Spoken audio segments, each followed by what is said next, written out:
ఇది చాలామంది స్టూడెంట్స్కి రైట్ మీకు రేషియో నిష్పత్తి చేస్తారు, కానీ చాలా తక్కువ మంది టీచర్లు ఈ కాన్సెప్ట్ మీద ఫోకస్ చెయ్యరు.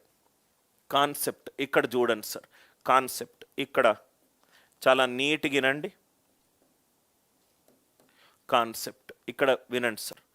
1/2 ఈక్వలెంట్ టు 2/4. 2/4 అంటే 1/2 equivalent to 3/6. 1/2 equivalent to 2/4 equivalent to 3/6. మూడు కూడా సేమ్ నిష్పత్తిలే. దాని వాల్యూ ఎంత? రైట్ 2/4.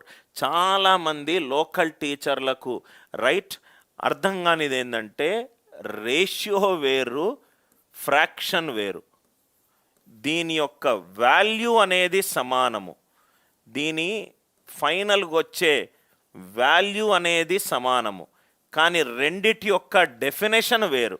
చాలామంది నిష్పత్తి అంటే ఫ్రాక్షన్ అంటే సేమ్ అని అనుకుంటారు. దీని రెండు definitions different. Basics of mathematics చాలా ఇంపార్టెంట్ సార్. నిష్పత్తి భిన్నము, వచ్చే వాల్యూ సేమ్, కానీ దాని యొక్క డెఫినేషన్ డిఫరెంట్. ఫ్రాక్షన్ అంటే భిన్నము అని అంటే ఏంటంటే ఇక్కడ చూడండి సార్, నేను నా పిల్లల కోసం ఒక పిజ్జా తీసుకొని వెళ్ళాను. ఆ పిజ్జాని నేను 5 పీసులు చేశాను.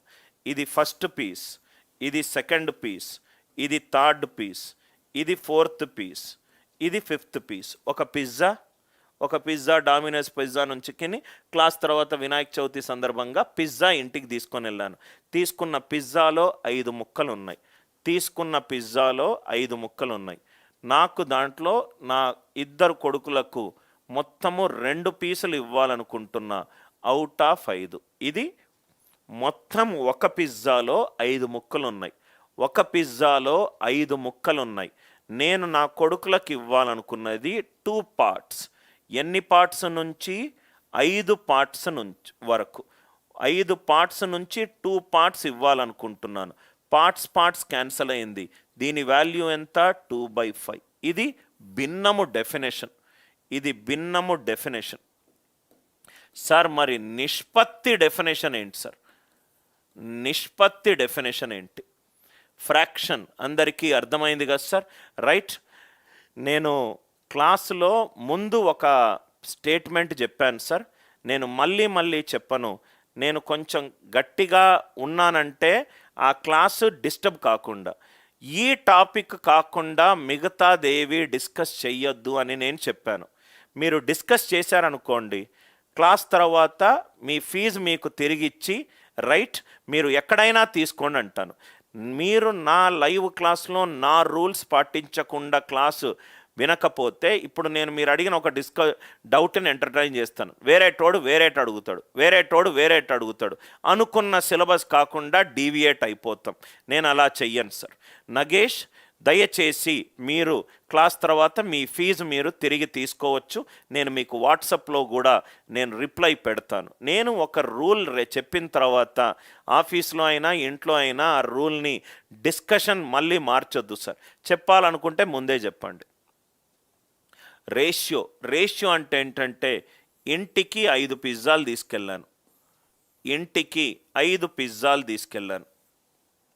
నా కొడుకులు ఈ 2 పిజ్జాలు తిన్నారు. మొత్తం ఎన్ని పిజ్జాలు ఉన్నాయి? 5 పిజ్జాలు ఉన్నాయి. పిజ్జా క్యాన్సిల్ అయింది. వాల్యూ అనేది 2/5.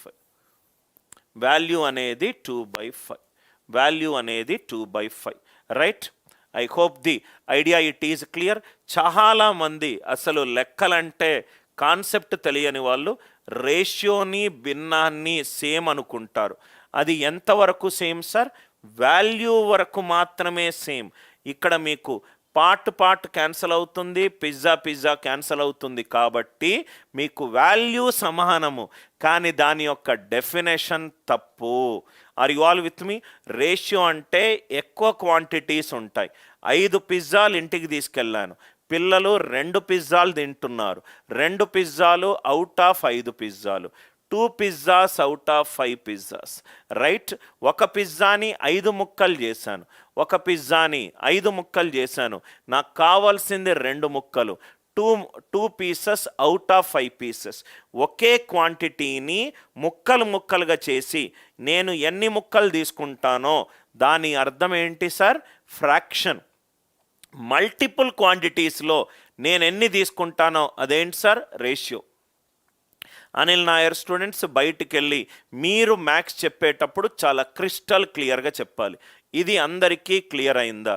మనం ఎప్పుడైతే ఏ పర్సంటేజ్ని A/100గా రాస్తామో, A/100గా రాస్తామో దాని అర్థం ఏంటంటే ఒక బాక్సులో మొత్తం 100 పార్ట్లు ఉన్నాయి.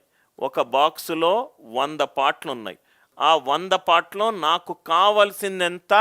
ఏ పార్ట్స్. A/100 అంటే ఏ పార్ట్స్ అవుట్ ఆఫ్ 100 పార్ట్స్. ఈ డెఫినేషన్ అర్థమైందా? రైట్. కాన్సెప్ట్ నేర్చుకోకుండా 100 ప్రాబ్లంలు సాల్వ్ చేస్తే మీరు రైట్ కాన్సెప్ట్ వచ్చినట్టు కాదు. అందరికీ దయచేసి రిప్లై చేయండి. మీకు కుదిరితే మీ టీచర్లకు కూడా చెప్పండి. ఈ 2 వాల్యూ పరంగా ఒకటి కనబడుతుంది, కానీ డెఫినేషన్ పరంగా డిఫరెంట్. ఫ్రాక్షన్ అంటే ఒకే క్వాంటిటీ నుంచి రైట్ నేను పార్ట్స్ని తీసుకోవడము. రైట్. ఫ్రాక్షన్ రేషియో అంటే మల్టిపుల్ క్వాంటిటీస్ నుంచి నాకు కావాల్సింది తీసుకోవడం. అందరికీ అర్థమైంది కదా sir? 2 pizzas out of 5 pizzas. ఇది రేషియోకి ఫ్రాక్షన్కి మధ్యన ఉన్న తేడా. రైట్. మీకు తెలిసిపోతుంది సార్. జనరల్గా క్లాస్ ఇంటనే ఉంటే ఒక సబ్జెక్ట్ నాలెడ్జ్ ద్వారా తెలిసిపోతుంది. రైట్. 1/2 ఇక్కడ చూడండి సార్. ఇంకో కాన్సెప్ట్ చాలా స్లోగా వెళ్తాను, కానీ కాన్సెప్ట్ మీ మైండ్లో కూర్చోబెడతాను. 1/2 ఈక్వలెంట్ టు 2/4 ఈక్వలెంట్ టు 3/6. ఇక్కడ చూడండి సార్. దీనిని న్యూమరేటర్స్ అన్నీ యాడ్ చేస్తున్నా. 1 + 2 + 3 డివైడెడ్ బై 2 + 4 + 6. దీని వాల్యూ కూడా 1 + 2 + 3 వాల్యూ ఎంత? 6. 2 + 4 + 6 వాల్యూ ఎంత? 12. 6/12. 6/12 ఆన్సర్ ఎంత? 1/2. 1/2 equivalent to 2/4 equivalent to 3/6. Right. Equivalent to 6/12 కదా. ఇక్కడ చూడండి సార్. ఇక్కడ చూడండి, 2 త్రిభుజాలు ఉన్నాయి. ఒక త్రిభుజం యొక్క 3 sides వాల్యూలు A1 A2 A3, B1 B2 B3, B1 B2 B3. చాలా జాగ్రత్తగా వినండి. అంటే ఎట్లా మనం మ్యాథ్స్ని కోరిలేట్ చేసుకోవచ్చు. ఇదేమో A1 A2 A3, ఇదేమో B1 B2 B3. నవ్వు ఇక్కడ చూస్తే A1/B1 equivalent to A2/B2 equivalent to A3/B3 equivalent to A1 A2 + A3 divided by B1 + B2 + B3. A1 + A2 + A3 అంటే ఏంటి సార్? పెరిమీటర్. అంటే ఇక్కడ పెరిమీటర్ అంటే ఏంటి? ఇక్కడ నుంచి స్టార్ట్ అవుతుంది, బౌండరీలు గుండా బయలుదేరాలి, అన్ని ఎడ్జులు కవర్ చేయాలి, మళ్ళీ పాయింట్కి రావాలి. అంటే ఇదేమవుతుంది? పెరిమీటర్ అవుతుంది. ఇదేమవుతుంది? ఇక్కడ నుంచి స్టార్ట్ అయ్యి మొత్తం ఇట్లా బయలుదేరి ఇక్కడికి రావాలి. ఆర్ యు ఆల్ విత్ మీ? అంటే మీరు అబ్జర్వ్ చేస్తే ఇది కూడా P2 అవుతుంది. అందుకే మనకు ఒక జామెట్రీలో ఒక ఇంపార్టెంట్ ప్రాపర్టీ ఉంది సార్. ఆ ప్రాపర్టీ ఏంటంటే నాకు 2 త్రిభుజాలు ఉన్నాయి. ఇదేమో ABC, ఇదేమో DEF. 2 త్రిభుజాలు ఉన్నాయి. 2 త్రిభుజాలు ఒకదానికొకటి సిమిలర్ అయినప్పుడు మనం ఏం చేస్తాము? సైడ్ రేషియో అనేది పెరిమీటర్ రేషియోకి సమానము అని చెప్తాము.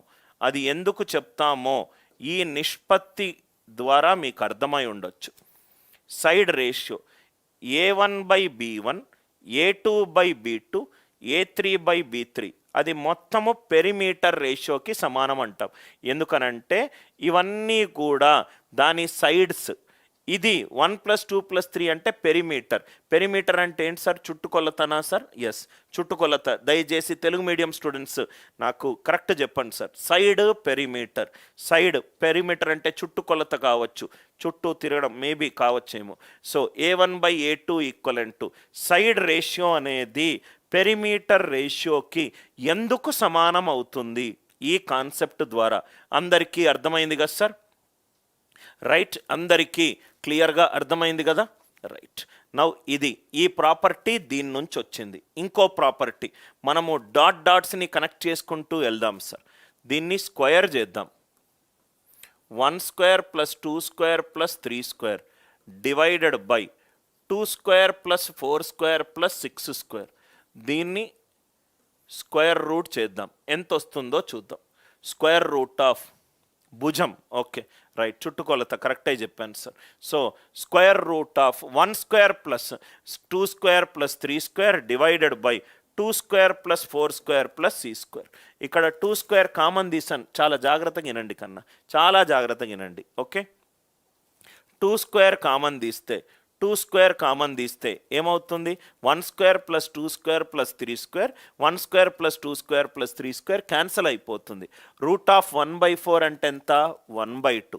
ఇక్కడ మీరు చూస్తే 1² + 2² + 3² డివైడెడ్ బై 2² + 5². అందుకే మనము A1/A2 is equivalent to S1/S2² అంటాం. వైశాల్యము నిష్పత్తి సైడ్ స్క్వేర్కి నిష్పత్తిలో ఉంటుంది. ఇది కూడా మీకు అర్థమైంది కదా sir? A1/A2 equivalent to S1/S2³ అదే మనం క్యూబ్ చేస్తే 1³ + 2³ + 3³ డివైడెడ్ బై 2³ + 4³ + 6³. దానికి మళ్ళీ క్యూబ్త్ రూట్ కనుక్కుంటే 2³ కామన్ తీస్తే మళ్ళీ 1/2 వస్తుంది. ఇదేమో 2D ఫిగర్స్లో, ఇదేమో 2D ఫిగర్స్లో.